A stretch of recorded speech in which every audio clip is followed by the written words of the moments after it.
Hello කට්ටිය ඉතින් කොහොමද ඔයාලා ඔක්කොටම ඔන්න ඉතින් අද සාදරයෙන් පිළිගන්නවා මගේ YouTube channel එකට. ඉතින් කාලයකට පස්සේ තමයි අද අපි හම්බෙන්නේ. ඉතින් මම අද ඔයාලට ගෙනල්ලා දෙනවා product review එක. ඉතින් ඒ තමයි මෙන්න මේ Arturia Microlab Mark 3 එක.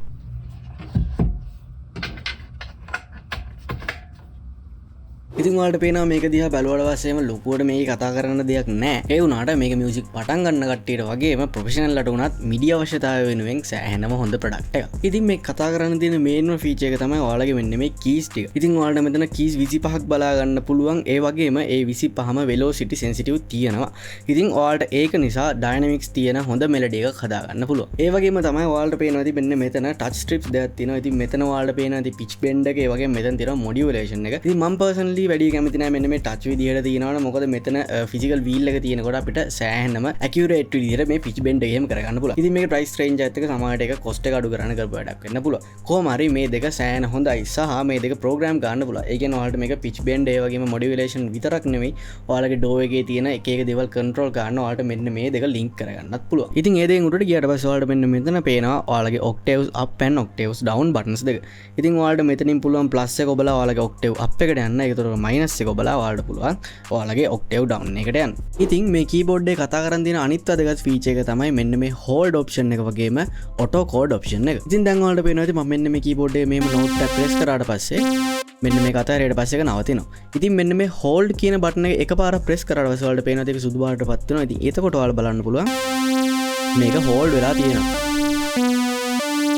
ඉතින් ආයෙක බෝඩ පස්සේ ඒක නවතිනවා. ඉතින් ඒක තමයි මේ hold option එකෙන් කරන්නේ. ඉතින් මේ option එක ටිකක් sustain paddle එකට ටිකක් විතර සමානයි. හැබැයි ඒ වගේ sensitive නෑ. ඉතින් ඔයාලට මේ key එක press කරාට පස්සේ මේක නැවතිලා තියෙනවා.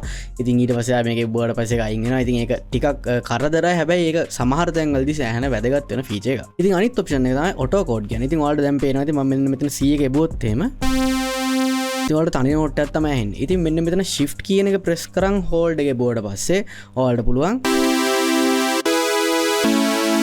මෙන්න මේ විදිහට එක නෝට් එකකට ඔයාලට කෝඩ් එකක් හදාගන්න. ඒ කියන්නේ ඔයාලා මේ නෝට් එක ප්‍රෙස් කරද්දි මෙන්න මේකේ තියෙන කෝඩ් එකක් ප්ලේ වෙනවා.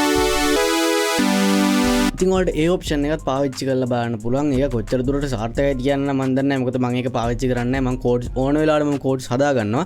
හැබැයි ඔයාලගේ වැඩේට ඔයාලට ඒක සෙට් වෙන්න පුළුවන්. ඉතින් මේ keyboard එකේ ports වලට ආවට පස්සේ ඔයාලට මේකේ පිටිපස්සේ බලා ගන්න පුළුවන් USB type C port එකක් වගේම මෙන්න මේ paddle control එක high වෙන port එක. ඉතින් ඒ දෙක විතරයි ඔයාලට මේකේ බලා ගන්න පුළුවන් වෙන්නේ. ඉතින් ඔයාලට මේකට sustain paddle එකක් එහෙම නැත්නම් මොකක් හරි control එකක් කරන්න පුළුවන් විදිහේ paddle එකක් connect කරලා ඔයාලට ඒකනොත් වැඩක් ගන්න පුළුවන්. ඉතින් මේ keyboard එකේ appearance එක පැත්තට ගියොත් එහෙම මෙන්න මේ white color එක වගේම මේකේ black color design එකකුත් තියෙනවා. ඉතින් ඔයාලට ඒ දෙකෙන් ඔයාලා කැමති color එකක් ගන්න පුළුවන්. ඉතින් ඒ වගේ මෙන්න මේ දෙපැත්තේ තියෙන මෙන්න මේ wooden texture එක සෑහෙනම ලස්සනයි.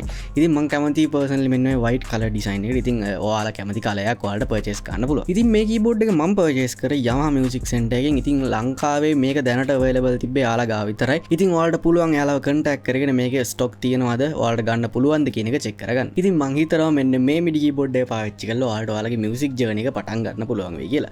ඉතින් ඔයාලට මීට වඩා ටිකක් වැඩි බජට් එකක් අතේ තියෙනවා නම් ඔයාලට යන්න පුළුවන් Arturia Minilab series එකට. ඉතින් මේක Microlab. ඉතින් ඔයාලට Minilab series එකේ මේකේ drum pads ඒ වගේම controls බලා ගන්න පුළුවන්. ඉතින් මං හිතන්නේ ඔයාලට first MIDI keyboard එක විදිහට එච්චර දෙයක් අවශ්‍ය වෙයි කියලා. ඉතින් මම හිතන්නේ මෙන්න මේක තමයි ඔයාලට first MIDI keyboard එක විදිහට ගන්න පුළුවන් දැනට ලංකාවේ available තියෙන හොඳම keyboard එක. ඉතින් එහෙනම් අදට වීඩියෝ එක මෙච්චරයි. තව වීඩියෝ එකකින් හම්බෙමු.